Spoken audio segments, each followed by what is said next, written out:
So there's always something new happening these days related to coronavirus and how it affects the rental market. Today I want to share something with you that we just learned about this morning, and it's kind of breaking news. My name is Sue Richey. I am the broker of Richey Property Management. We help landlords in the Northern Virginia area, and this is something we've been keeping eyes on, and how the coronavirus affects all of our clients and tenants and landlords. And just today, the CDC announced that, and it's implemented by the Trump administration, that there will be a moratorium on evictions through the rest of the year. Now, we saw a moratorium on evictions earlier this year, which then went away, and we were able to take action as we needed to, but this is taking effect now and will affect rental properties now through the end of December. This is a little different than the moratorium we saw earlier, in that that one really only impacted mortgages that were federally backed mortgages. This is now for all rental properties, regardless of the mortgage. So it's a little bit different. There are obviously some stipulations with this, and I have a link below with a lot more details. But basically, the renters, as a single person, you have to make under $99,000, and as a married couple, under $198,000. You also need to be able to certify that you can't pay the mortgage. You can't just call it a coronavirus issue and say, I'm not paying my rent.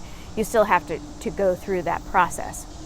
Also, when the moratorium expires, tenants are going to be required to pay back the rent that they didn't pay during this time period. So it's not just free rent.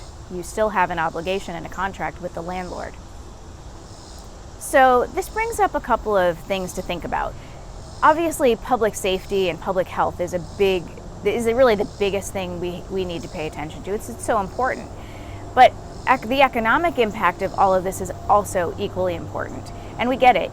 Tenants have issues with their job. They can't pay their rent. I get it. But landlords also rely on that rent to pay their mortgage. And they can't go to their mortgage company and say, sorry, I can't pay you now. I mean, they do have an obligation with the mortgage company, just as the tenant has an obligation with the landlord.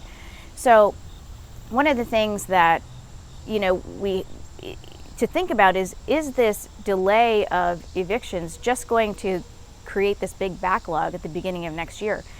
I don't know how I don't know how in control it's going to be. We're going to be in the middle of flu season by January, and we could still have a lot of effects. So it's something to think about. Is this just going to continue?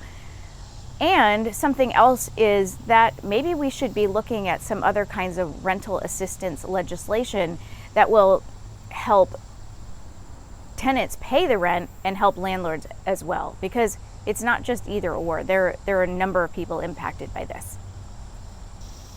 So those are just a few of the things. I just wanted to make this quick video to make you aware that this is now in effect, and hopefully if you're a tenant, hopefully you aren't going to be affected and you'll be able to pay your rent. And if you're a landlord, hopefully you have a tenant that will continue to pay the rent.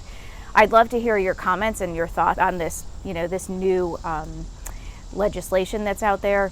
I'd love to hear, sort of your thoughts, because it is really a complicated matter, and obviously we want to keep everybody safe. So share with me your thoughts, check out the link below, and keep yourself educated on what this means for you and your rental property. Thanks, hope you'll keep watching. See you next time.